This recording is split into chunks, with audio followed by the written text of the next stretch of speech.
Hello नमस्कार दोस्तों, स्वागत है आपका अपने यूट्यूब चैनल एन के बैडवाल में। आज के इस वीडियो में अपन सोल्व करेंगे पहल हिंदी कार्य पुस्तिका क्लास थर्ड। और इसमें अपना जो कार्यपत्रक रहेगा वो रहेगा आपका 46 से 50 और आकलन 8 का कंप्लीट सॉल्यूशन इस वीडियो में जानने वाले हैं। और वीडियो की शुरुआत करने से पहले आप हमारे चैनल पर नहीं हो तो चैनल को सब्सक्राइब कर लीजिएगा, बेल आइकन को प्रेस कर लीजिएगा और वीडियो अच्छा लगे तो वीडियो को लाइक कर दीजिएगा। कार्यपत्रक 46 है, इसमें दक्षता रहेगी गद्यांश पद्यांश को पढ़कर आपको उत्तर देना है। क्वेश्चन कह रहा है नीचे दी गई कविता को पढ़कर प्रश्नों के उत्तर लिखिए। तो यहाँ लिखा है लाल लाल से गोल टमाटर, खाकर हो गए गाल टमाटर, खून बढ़ाता लाल टमाटर, फुर्ती लाल लाता लाल टमाटर।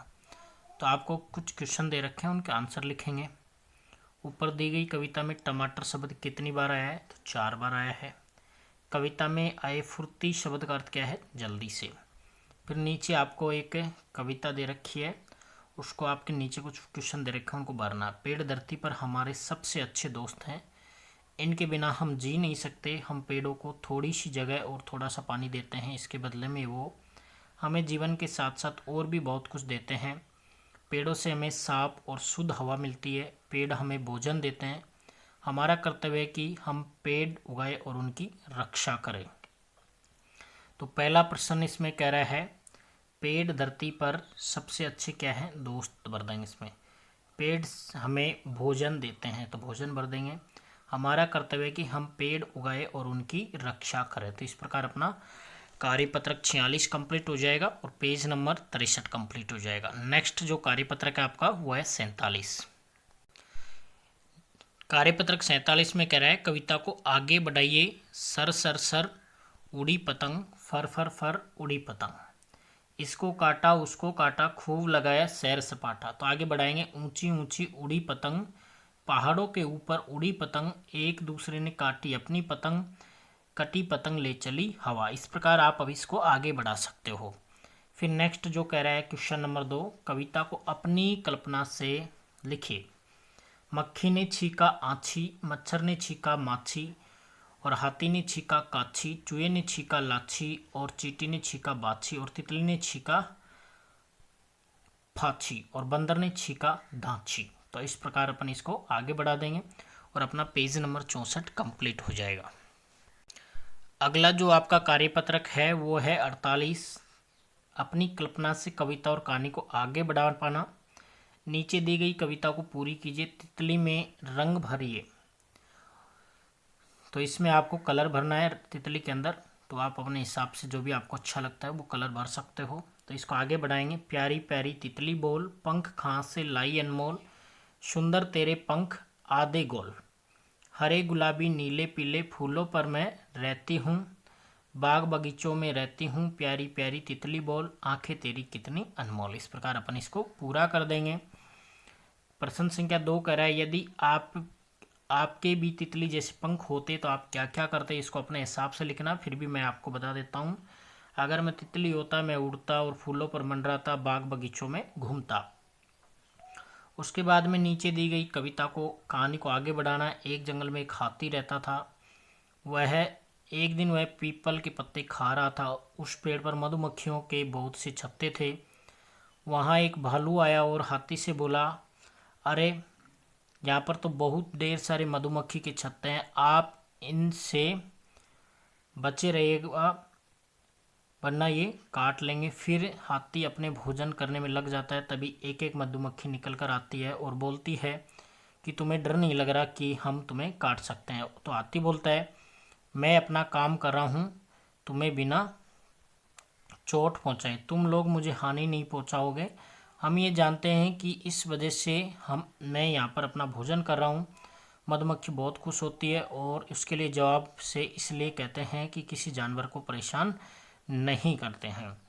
तो ये इसमें आपको इस प्रकार लिख लेंगे।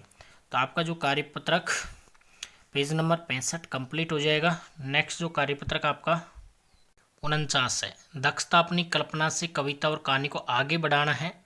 नीचे दी गई कविता को आपको आगे बढ़ाएंगे। तो इसमें देखो पहला कह रहा है दादा दादी कहते हम, मौज मज़े से रहते हम, खाए पिए खेले हम, दादा को खुश करते हम। तो आगे लिखेंगे दादा के संग खेलते हम, खूब मज़े से रहते हम, लड्डू पूड़ी खाते हम, दादा की गोदी में खेलते हम। इस प्रकार अपन इसको आगे बढ़ा देंगे। तो दूसरा जो प्रश्न कह रहा है वो भी कह रहा है कविता को आगे बढ़ाइए। बादल राजा आओ ना, छम छम जल बरसाओ ना, पप्पू गुड़िया खेलो ना, कागज की नाव बनाओ ना, पप्पू गुड़िया खेलो ना, कागज की नाव तैराओ ना, नाव पानी में तैराओ ना। तो इस प्रकार अपन इसको आगे बढ़ा देंगे। तो आपका कार्यपत्रक 49 कंप्लीट हो जाएगा। अब है आपका कार्यपत्रक 50। दक्षता है अपनी कल्पना से कविता और कहानी को आगे बढ़ा पाना। नीचे दी गई कविता को आगे बढ़ाइए। तो देखो पहला कह रहा है आसमान में निकले तारे, देखो कितने प्यारे प्यारे, चंदा मामा सबसे न्यारे, लगते हमको प्यारे हमारे, देखो उनकी शान निराली, सूरत कितनी प्यारी हमारी। तो यहाँ पर देंगे प्यारी हमारी, रोज सवेरे छिप जाते हैं, आसमान में आ जाते हैं। फिर कह रहा है लगता सबको दुनिया से प्यारे। इस प्रकार अपन इसको पूरा कर देंगे। दूसरा क्वेश्चन कह रहा है नीचे दी गई कहानी को आगे बढ़ाइए। बीनू रोज अपनी नानी से कहानी सुनकर सोती थी। एक दिन नानी ने बीनू को प्रियो की कहानी सुनाई।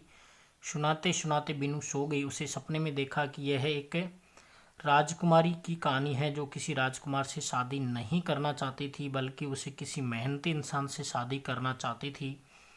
राजकुमारी यही सोचती थी कि जो भी जीवन में मेहनत करता है उसे हमेशा अच्छा फल मिलता है, इसलिए वह मेहनती इंसान से शादी करना चाहती थी। इस प्रकार आप इसको आगे बढ़ा सकते हो। तो आपका पेज नंबर 47 कंप्लीट हो जाएगा। अब है आपका आकलन 8। निम्नलिखित में से जमीन पर रहने वाले जीव को टिक लगाए तो चूहा हो जाएगा। निम्न में से पानी में रहने वाला जीव नहीं है। तो देखो मछली भी रहती है, मगर भी रहता है, मेंढक भी रहता है, बट बकरी नहीं रहती है। सही मिलान कर वाक्य लिखिए। आपको इनको मिलान करना है और वाक्य लिखना है। जैसे कैसे लिखोगे, चिड़िया पेड़ पर रहती है, तो इसको मिलान करेंगे, चिड़िया पेड़ पर रहती है, तो यहाँ लिख दिया। फिर है शेर जंगल में रहता है, तो यहाँ लिख देंगे शेर जंगल में रहता है। नाव पानी में तैरती है, तो यहाँ लिख देंगे नाव पानी में तैरती है। चूहा बिल में रहता है, तो यहाँ लिख देंगे चूहा बिल में रहता है। अगला प्रश्न कह रहा है शब्दों को मिलान कर वाक्य निर्माण कीजिए। राजा अपने राज्य की सुरक्षा करता है। बालक विद्यालय में पढ़ने जाता है। उसके बाद में पेड़ पर चिड़िया रहती है, यहाँ लिखेंगे चिड़िया पेड़ पर रहती है। हाथी जंगल में रहता है। इस प्रकार अपन इसको फिल कर देंगे। क्वेश्चन संख्या 5 कह रहा है नीचे दी गई कहानी को आगे बढ़ाइए। मगरमच्छ की पत्नी ने मगर से बंदर का दिल लाने के लिए कहा था, लेकिन बंदर की चालाकी से मगरमच्छ बंदर का दिल लेकर नहीं आ पाया। खाली हाथ देखकर मगरमच्छ की पत्नी ने कहा कि आपने बंदर का दिल क्यों नहीं लाया। मगरमच्छ की पत्नी मगरमच्छ से नाराज हो गई। फिर लास्ट क्वेश्चन है सूर्य होता ही कौन छिप जाता है, चांद और तारे छिप जाते हैं। तो इस प्रकार आपका पेज नंबर 68 और आकलन 8 आपका कंप्लीट हो जाता है। तो आज के इस वीडियो में अपन ने जाना कार्यपत्रक 46 से 50 एंड आकलन 8 का कंप्लीट सॉल्यूशन इस वीडियो में जाना। आई होप यू आपको ये वीडियो काफ़ी हेल्पफुल रहा होगा। तो वीडियो को लाइक कर दीजिएगा, चैनल पे नहीं हो तो चैनल को सब्सक्राइब कर लीजिएगा, और बाकी सब्जेक्ट के वीडियो देखने के लिए चैनल को चेकआउट जरूर कीजिएगा। तो वीडियो को लास्ट तक देखने के लिए धन्यवाद। मिलते हैं कोई वीडियो के साथ, तब तक के लिए जय हिंद, वंदे मातरम।